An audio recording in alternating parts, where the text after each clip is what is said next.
अवसर पे सबसे पहले मैं मंच से उपस्थित सभी अधिकारी और कर्मचारीगण, हमारे मीडिया के बंधु, यहाँ पे आए हुए अन्य शिक्षा के गणमान्य व्यक्ति, हमारे प्यारे बच्चे और बाकी सभी जो शिक्षा के नागरिक हैं, उनका सबसे पहले मैं नमस्कार करता हूँ। तो नशे की जब हम बात करते हैं, जैसे अभी हाल ही में विस्तार से प्रोफेसर साहब ने नशे के साइंटिफिक एस्पेक्ट को बताया, उसके बाद नमन जो हमारे एक नशे से ग्रसित युवा थे, जिन्होंने अपनी पूरी यात्रा को बताया कि किस प्रकार से वो नशे की गर्त में गए कैसे और कैसे वो उससे बाहर निकलने का लगातार प्रयास कर रहे हैं और काफी आगे अपने उससे नशे से बाहर निकलने की जर्नी में बढ़ चुके हैं। उसके बाद एक नाटक प्रदर्शित किया गया, एक लघु नाटिका प्रदर्शित की गई, जिसमें भी नशे के दूसरे पहलू को बताया गया कि कैसे गरीबी से और स्ट्रेस से व्यक्ति नशे की तरफ चला जाता है और नशे के जो सौदागर हैं वो किस तरीके से एक आम व्यक्ति को, जरूरतमंद व्यक्ति को नशे की दुनिया के अंदर घसीट लेता है। तो ये सारे एस्पेक्ट हमने अभी देखे, आप सभी लोगों ने देखे। तो इन सभी एस्पेक्ट में एक बात जो सभी को प्रभावित करती है और निकल के आती है, वो अंत में कही गई नाट्य में। उसमें ये कहा गया कि सभी को पता है कि नशा खराब है, कि हर दारू की बोतल में भी लिखा हुआ है कि भाई इसको पीने से स्वास्थ्य हानिकारक प्रभाव पड़ता है।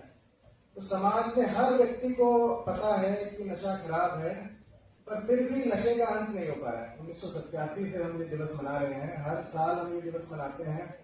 उसमें हम याद करते हैं कि भाई हमारी क्या जिम्मेदारियां हैं, हमें समाज को नशा मुक्त करने के लिए प्रयास हमारे जारी रखने हैं। पर कुछ कारण हैं जिनके कारण नशा जो है समाज में बना हुआ है और नशा मुक्त समाज हो नहीं पाया। तो उन कारणों का निवारण करना बहुत जरूरी है।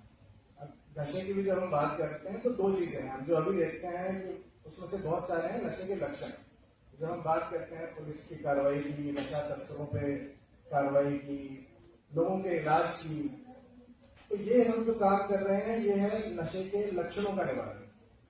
तो इसमें पुलिस तो लगातार काम करती रहती है। इस साल का भी अगर मैं आपको डेटा बताऊं तो लगभग पिछले 5.5 महीने में 300 से ज्यादा नशा तस्कर सलाखों के पीछे भेजे जा चुके हैं। लगभग 200 से ज्यादा मुकदमा दर्ज है, जो पिछले साल की तुलना में 20-25% हमारा अधिक है। ऐसे ही नशे के संदर्भ में नशा मुक्ति केंद्रों में बेड की संख्या भी धीरे धीरे बढ़ाई जा रही है। पर ये सारा लक्षणों का जो है इलाज है, लक्षणों का निवारण है। जब तक हम उसके जड़ पर काम नहीं करेंगे समस्या की, तब तक जो है नशे का पूर्ण उन्मूलन नहीं होगा। और जड़ जो जुड़ी हुई है वो सारी समाज से जुड़ी हुई है। तो अगर मैं नमन के उदाहरण से बात करूं तो नमन एक संपन्न परिवार का सदस्य था, बच्चा था, जिसको बचपन से ही सारी सुविधाएं मिली। तो नशे में उसका प्रवेश जब हुआ तो नमन ने बताया कि माता पिता ने सारी सुविधाएं तो दी, पर माता पिता कभी साथ नहीं बैठे, कभी पूछा नहीं कि बेटा क्या कर रहा है, ध्यान नहीं दिया। इस कारण से वो बच्चा माता पिता से दूर रह के कॉलेज में जो संगत होती है, जो गलत संगत होती है, उसमें चला गया, या स्कूल में जो गलत संगत होती है उसमें चला गया। अब स्कूल में भी गलत संगत कई प्रकार की हो जाती है कि बचपन में जो बच्चा होता है उसमें बहुत ही दो चीजें होती हैं। एक तो होती है क्यूरियोसिटी, एक्सप्लोर करने की इच्छा, और दूसरी चीज होती है एनर्जी। तो एनर्जी और क्यूरियोसिटी बहुत ज्यादा होती है, तो वो बहुत डेप्थ में नहीं सोचता।